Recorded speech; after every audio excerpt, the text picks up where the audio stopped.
पहिल्या प्रथम महाराष्ट्राचं उत्तुंग नेतृत्व माजी उपमुख्यमंत्री स्वर्गीय श्री अजितदादा पवार यांना भावपूर्ण श्रद्धांजली अर्पण करतो. दुर्दैवाने महाराष्ट्रामधलं एक नेतृत्व जे भविष्यकाळामध्ये काम करणारं नेतृत्व केलं याची हळहळ आहे. आज आदरणीय देशाचे पंतप्रधान नरेंद्र मोदी साहेबांना पवारसाहेब आणि सुप्रियाताई भेटायला गेल्या.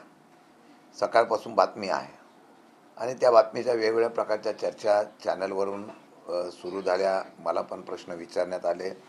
मी स्पष्ट करू इच्छितो की काल जंतर मंतरवर अभिजित तिपकेला आणि त्यांच्या असलेल्या विद्यार्थ्यांच्या आंदोलनाला पाठिंबा देण्यासाठी आदरणीय शरदचंद्रजी पवारसाहेब आणि सुप्रियाताई सुळे ह्या स्वतः भेट द्यायला गेल्या होत्या. आणि पवारसाहेबांचा आपल्याला इतक्या वर्षाचा अनुभव असेल की पवारसाहेब ज्यावेळेला एखाद्या विषयाच्या संदर्भामध्ये आश्वासित करतात तेव्हा संबंधितांच्याबरोबर बैठक करण्याचा पहिला ते पुढाकार घेतात.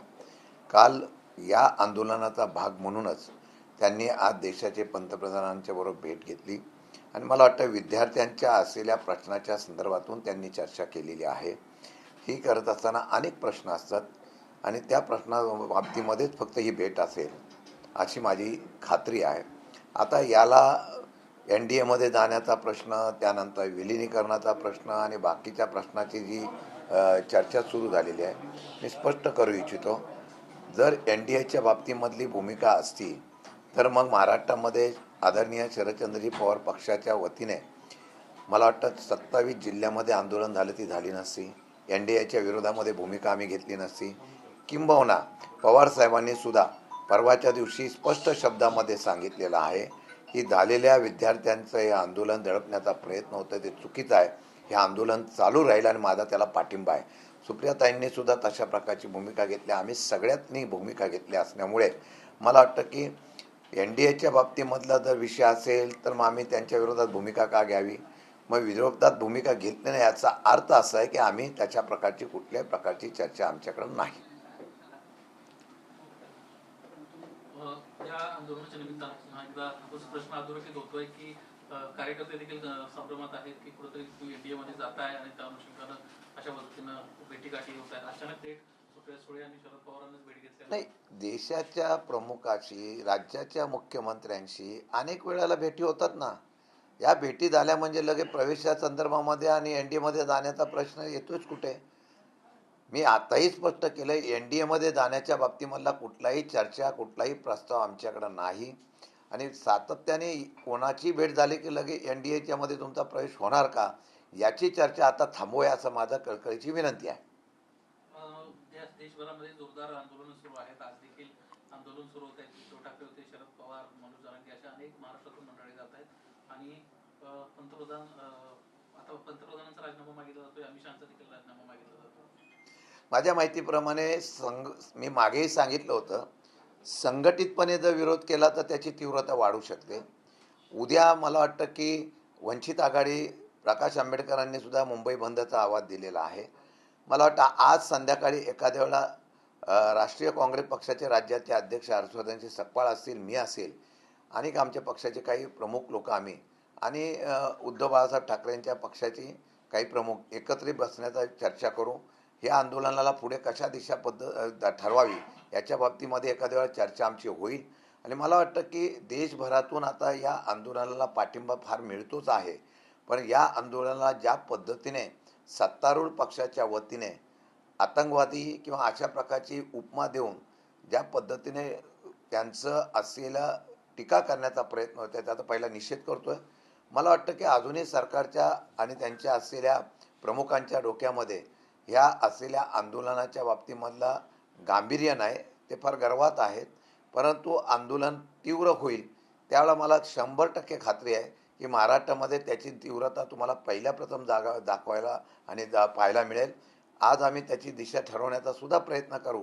मला वाटतं की येणाऱ्या काळामध्ये आंदोलन जसं लांबत जाईल तशा प्रकारच्या आंदोलनाची तीव्रता वाढेल अशी मला शक्यता वाटते.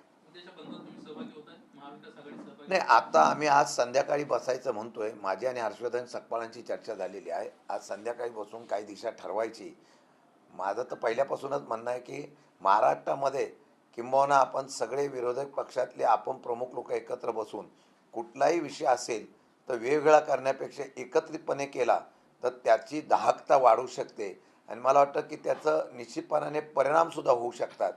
त्याच्याबद्दलची भूमिका निश्चित करण्याची निर्णय आम्ही 1-2 दिवसामध्ये घेणार आहोत. शशिकांत शिंदे साहेब, आज उद्धव ठाकरे दिल्लीत आहेत.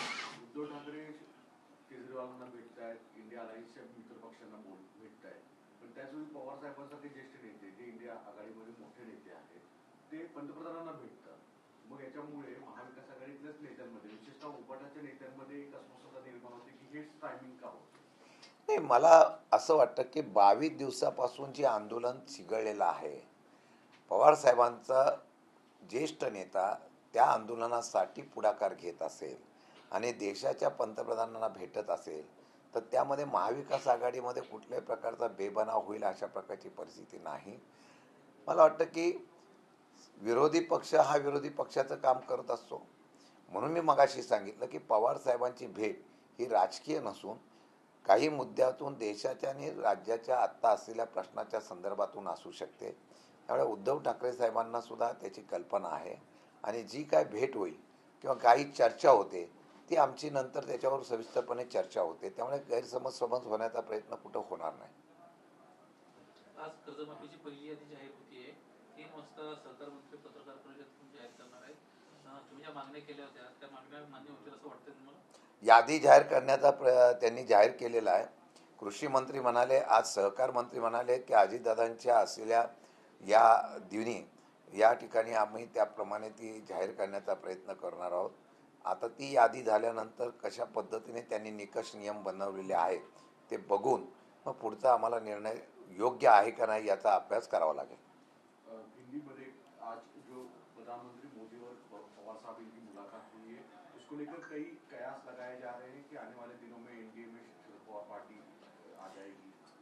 अरे, देश के कुछ सवालों के लिए, कुछ प्रश्न के लिए अगर एक ज्येष्ठ नेता देश के पंतप्रधान को मिलता है तो उसमें हर्जित क्या है? मेरे ख्याल से कल जो पवार साहब ने जंतर मंतर पे वहाँ के विद्यार्थियों के आंदोलन में अभिजीत जी को मिलके पाठिंबा डिक्लेयर किया, उसके बाद उसमें रास्ता निकलना चाहिए. इसलिए अगर उन्होंने पंतप्रधान नरेंद्र मोदी साहब का अगर मीटिंग लिया होगा, उनकी बैठक हुई होगी तो उसमें गलत ऐसा कुछ किया नहीं ऐसा मुझे लग रहा है. और उसका और तरीके से भी आप लोग सब देख रहे हैं कि एनडीए में अभी शामिल होने के लिए मीटिंग हो गई. क्या वो खुलेआम गए ना, ऐसा छुप के तो गए नहीं और खुलेआम जाके बातचीत की है और उसका फोटो भी रिलीज हुआ है. इसका मतलब है कि कुछ सवालों के लिए अगर गए होंगे तो उसका एनडीए से कुछ शामिल होने का कोई मतलब नहीं है. दुसरीकडे मनोज जरांगे यांनी दिल्लीमध्ये जंतर मंतरच्या इथे सांगितलं की जर मुलांना विद्यार्थ्यांना मारहाण केली तर भाजपाच्या नेत्यांना राज्यात फिरणं मुश्किल करू. तुमची हीच भूमिका आहे? खरं म्हटलं तर कालची घटना ही पूर्णपणाची निषेधार्थ आहे. मी जे पाहिलेलं आहे लाठीचार्ज मुलींवर करतच होते, परंतु त्या पोलिसांच्या किंवा काही लोक ज्या पद्धतीने काटे हातात घेऊन होते ते नक्की पोलीस होते का याचा सुद्धा आता चर्चा व्हायला लागलेली आहे. म्हणजे स्वयंसेवक त्या पोलिसांच्या बरोबर लाठीचार्ज करत असताना पोलीस त्यांना अधिकार कसे देत होते? आणि ही हुकुमशाही आहे. माझं तर म्हणणं असं आहे की ज्या लोकांनी अशा प्रकारचा अधिकार नसताना लाठीचार्ज ज्यांनी केला असेल त्यांच्यावर पहिले गुन्हे दाखल करून त्यांना अटक करा. फोटो समोर आलेले आहे. तो फोटो समोर आलेल्यानंतर सुद्धा त्या लोकांना विद्यार्थी आणि तिथली लोक विचारतात, तुम्ही पोलीसवाले आहेत काय? तुमचे बेल्ट कुठे आहे? नंबर प्लेट कुठे आहे? नाव कुठे आहे? काही सांगत नाही, उलट त्यांना मारहाण करतायत. याचा अर्थ ह्या प्री प्लॅन ह्या ठिकाणचा असलेला घटना होती. हे चिरडून टाकायचं.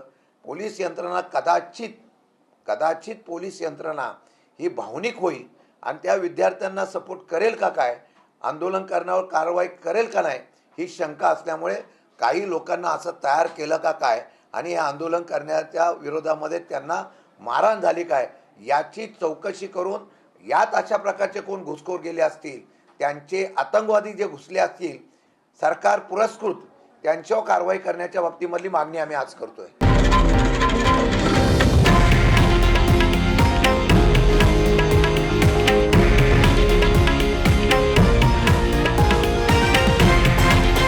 हे आहे देशातील नंबर 1 न्यूज नेटवर्क आणि आपण पाहत आहात TV9 मराठी. एकमेव